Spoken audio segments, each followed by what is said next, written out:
안녕하세요. 오늘의 원익도사님 시작하도록 하겠습니다. 얼마 전이었죠? 굉장히 화려한 덩크 하나하고 그에 비해서는 차분하고 칙칙하다라고 설명할 수 있는 덩크가 각각 한 종류씩 발매가 됐는데, 오늘은 그 덩크 중에 하나인 화려한 녀석이 아닌 칙칙한 녀석으로 제가 한번 리뷰를 해드리도록 하겠습니다. 이 칙칙하다는 표현을 좀 기분 나쁘게 듣지 않으셨으면 좋겠고요. 이렇게 말하는 데는 다 이유가 있는 겁니다, 여러분. 그러면은 리뷰 바로 시작하도록 할게요. 컷! 나이키 덩크, 참 이 모델 재밌습니다. 많은 분들이 왜 자꾸 작년부터 해서 그리고 지금까지 왜 덩크가 계속 나오고 있냐라고 물어보시는 분들이 있는데, 그거는 원익도사님이 다 정독 안 하신 분들이에요. 제 지난 영상을 보시면은 가볍게 제가 설명을 해드리기는 했는데, 오늘 마지막으로 한 번만 더 이렇게 언급해 드리도록 하겠습니다. 이 덩크 모델 같은 경우는 물론 트래비스 스캇이라는 지금 어쨌든 세계적으로 가장 영향력 있는 아티스트를 가장 전면에 내세워서 공격적으로 마케팅을 하고 있는 모델 중에 하나인데, 물론 그 아티스트가 이 신발을 좋아해서 신는 경우도 영향을 끼친다라고 생각은 하지만, 그 전에 이 SB 라인 덩크 신발 같은 경우는 말 그대로 스케이트보드화예요, 여러분. 그러면서 이 스케이트보드가 이번 하계 2020년도 하계 올림픽의 종목으로 채택이 됐기 때문에 스포츠 회사인 나이키에서는 당연히 이 신발 SB 라인을 스케이트보드 신발을 밀 수밖에 없는 거고, 그거를 트래비스 스캇이라는 날카로운 검을 가지고서 이야기를 풀어나가고 있기 때문에 나이키에서는 이 덩크라는 제품을 계속 만들고 있고 발매를 하고 있는 겁니다. 그러면은 모든 덩크가 다 잘 돼야지 왜 어떤 거는 화제 속에 있고 어떤 거는 약간 지나갑니다 하는 식으로 계속 발매가 되는지는 이 모델의 이야기를 들어보시면 좀 알 수 있을 것 같아요. 먼저 신발을 가지고서 우리가 열광할 수밖에 없는 이유는 그 신발이 갖고 있는 스토리가 어쨌든 담겨 있어야 되는 건데, 이 신발이 바로 그렇습니다. 많은 유튜버 분들께서 물론 뭐 재질에 대한 부분 뭐 이런저런 얘기는 좀 해주셨지만, 이 신발에 대한 이야기를 제가 조금 간략하게 여러분들에게 해드리자면은, 사실 이 모델은 뭐 제품 소개 먼저 하고 갈게요. 여기 보시면은 요렇게 다 적혀 있죠. 네, 정발가는 119,000원으로 해서 나왔는데, 이 제품이 이번이 벌써 세 번째 발매예요. 처음에 발매가 됐던 거는 2001년도에 이 모습 그대로 그 컬러 똑같은 모습으로 한번 발매가 됐었고, 그리고 나는 10년 후인 2011년도에 하이 버전으로 해서 한번 발매가 됐었습니다. 하지만 그 하이 버전은 이 덩크라는 모델 자체가 스니커 시장에서 이렇게 주도적으로 끌고 가는 상태가 아니었기 때문에 조용히 이 제품 그 제품도 지나갔었고요. 그리고 그 10년 후라고 볼 수 있는 2020년도에 또 한 번 발매가 된 거예요. 즉 우리는 무엇을 예상을 할 수가 있겠느냐, 지금 당장 못 산 학생 여러분들 속상해하지 마세요.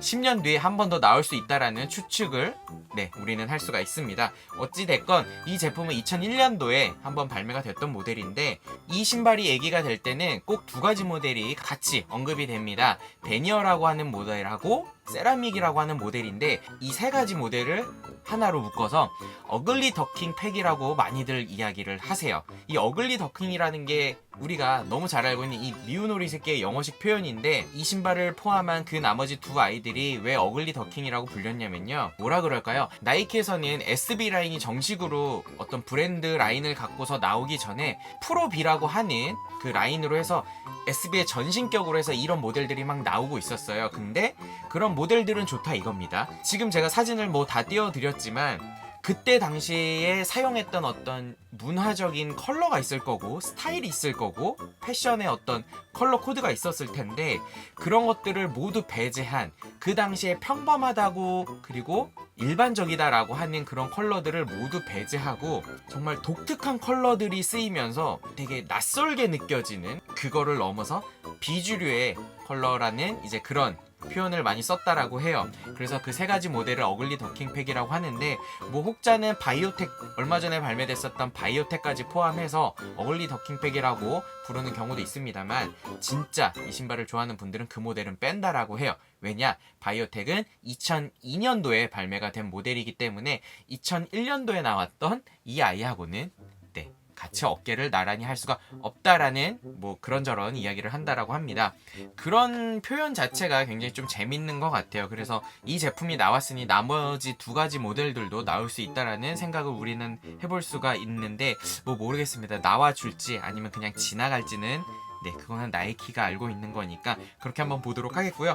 전체적인 소재는 뭐 가죽이 들어가 있지는 않습니다. 스웨이드가 전체적으로 쫙 깔려 있기 때문에 굉장히 좀 뭐라 그럴까요? 여름에 신기에는 좀 더워 보일 수도 있고 좀 통풍에 좀 취약한 느낌이 들 수도 있는데 어쨌든 그나마 그 세 가지 컬러 중에서는 이 신발이 가장 차분하게 신을 수 있지 않을까라는 생각은 하게 되고 뭐 제가 이 다음 버전이라고 할 수 있는 이 SB 프로 모델하고 간단하게 비교를 해드리자면은 뭐 두 가지가 있어요. 이 신발을 샀을 때 왜 내 거는 이 배로가 남의 거는 이렇게 똥똥하고 뭔가 편해 보였는데 내 거는 얇은가요? 라고 하는 첫 번째 의구심을 가질 수가 있고, 그리고 나이키 SB 라인의 가장 핵심이라고 할 수 있는 인솔의 이 줌 유리 내어가 이 아이에는 안 들어있기 때문에 왜 내 거는 이런 것도 안 들어있나요? 혹시 가품인가요? 혹은 뭐 불량인가요? 라고 생각을 하실 수 있는 분들이 계실 수가 있어요. 하지만 그런 게 아니라 이 제품이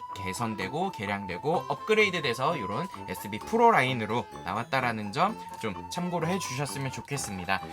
정말 이런 것처럼 어떤 스토리를 갖고 있는 그런 신발들이 다시 재발매를 할 때마다 뭐 스니커를 모아왔던 입장에서는 굉장히 좀 즐거웠던 것 같아요. 그리고 이런 이야기, 이런 신발이 다시 발매를 해줌으로써 아, 그땐 그랬지, 추억에 잠기면서 또 신발을 한 켤레 더 사는 건 아닌가 싶습니다. 그래서 이 신발은 제가 구매를 한 거는 아니지만 너무나 반가웠던 모델이었기 때문에 여러분들에게 좀 들려드리고 싶었고요. 그때 당시에 굉장히 인기 있었던 모델들이 한 번 더 나와줬으면 좋겠다라는 생각을 해보면서 오늘의 원희또산니는 여기서 마무리를 짓도록 하겠습니다. 그리고 이번 주말이죠, 2020년 2월 15일 나이키 공홈을 통해서 정말 간만에 굵직한 아이 나오는 것 같아요. 오프화이트하고 조던 콜라보로 나오는 조던 5 제품이 온라인 드로우를 통해서 진행이 됩니다. 시간이 굉장히 짧은 걸로 알고 있는 나이키 공홈 드로우기 때문에 미리 알람 맞추셔가지고 응모하시는 시간 놓치지 않으셨으면 좋겠고요. 오늘도 제 스니커 리뷰가 마음에 드셨다면은 구독과 좋아요 부탁드리고요.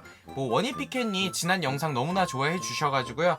뭐 봄이 오고 난 다음에는 또 다른 컨셉으로 해서 원희피켓니 또 올려보도록 하겠습니다. 항상 제 리뷰 봐주시는 모든 분들께 감사드립니다. 다음에 뵐게요.